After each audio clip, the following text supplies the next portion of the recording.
Rikyū refers to an aesthetic of ambiguity, a vacillation between points, in much the same sense as Eugenio Dor defines the Baroque.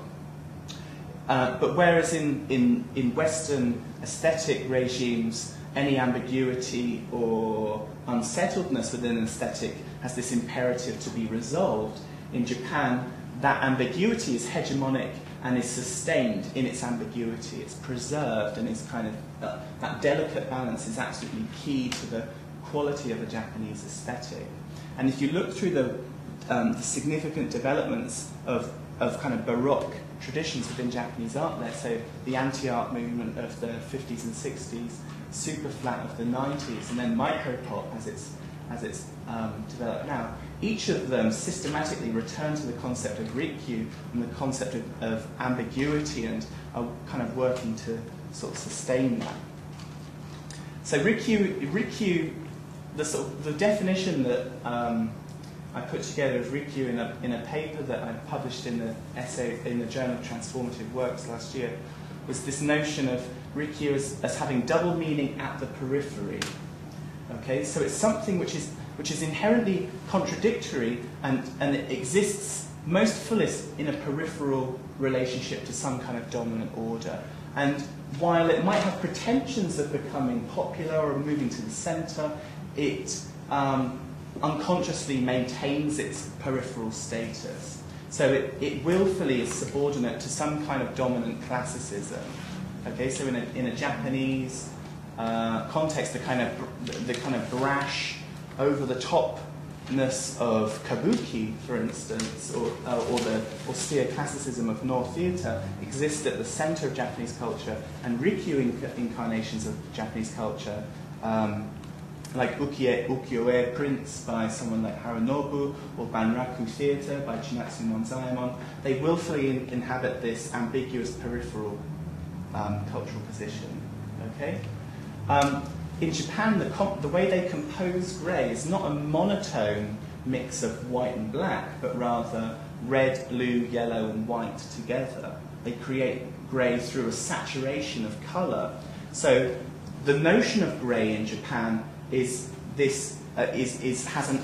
could be compared to this Baroque tipping point, a dimensional excess, a kind of excess of colour that then becomes grey. It becomes dead. It's like the petit mort, you know, kind of like after the orgasm, that kind of grey of that kind of moment. Okay, let me just get rid of that. And other aspects of it, particularly when you look at it in the physical performance element of the puppet theatre, or in the dynamics of ukiyo-e prints, the Rikyū is defined by a mutual resistance between harmony of weight and drift, stillness and movement.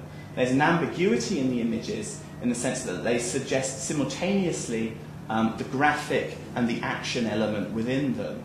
They're posed, but then they're still. They're kinetic and they're still. Okay, and Rikyū. One thing I haven't put up there is the impermanence and the ephemeral aspect of it, but also the heterogeneity of form existing together in tranquility. It's not about a gestalt. So a gestalt is kind of like a bigger picture. Rikyū is about the elements hanging together in a really nice way. It's like a salad that you can enjoy without any dressing. Because gestalt's like salad with dressing, unified by equality.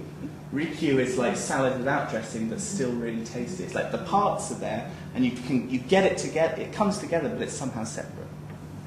And Rikyū is Rikyū is the term for the Japanese Baroque. Okay. So, Angela's talking about the ephemeral nature of the buildings in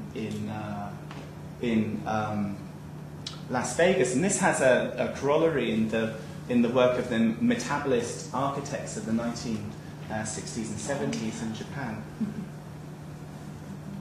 Kisho Kurokawa, the Japanese architect, developed the building, the Katsu Hotel building, which is produced in materials. The Katsu Hotel, if you know anything about it, has to be rebuilt every 20 years. It's built from materials that naturally in the exterior kind of fall apart, and its modular form mean that elements can be substituted in and out and kind of twisted and turned. And is that the kind of thing where you sleep in a box? Yeah. It's like a coffin? Yeah. It's really, really comfortable and nice, actually, weirdly. But Kurokawa explicitly evokes the notion of Rikyu to talk about the ephemerality and the Baroque dimensionality of the capsule hotel, that it refutes this architectural notion of edifice and creates this kind of penetration of space. Okay? And the monadism of contained units. Okay? So that's just setting up a context for the Baroque there in the Japanese sense. So this is what I'm talking about. These are Pokemon. These are the first 9 or so Pokemon, and there's a couple of little bug ones there at the bottom, which I'm not going to talk about. So Iwabuchi notes that as Pokemon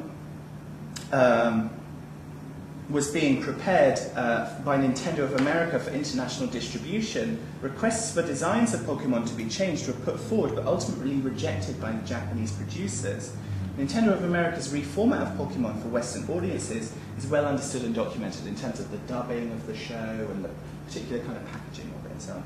Yet the refusal to compromise on these original designs implied that this Americanization was not totalizing, but rather negotiated, and that the visual style is significant insofar as the character design is protected. This echoes the concept of Deshima. Okay? In Japan in 1639, Japan decided that it was going to be under an isolationist policy that wouldn't allow Western exploration of the Japanese mainland, and that it built this artificial island, Deshima, okay, in the middle of the 17th century.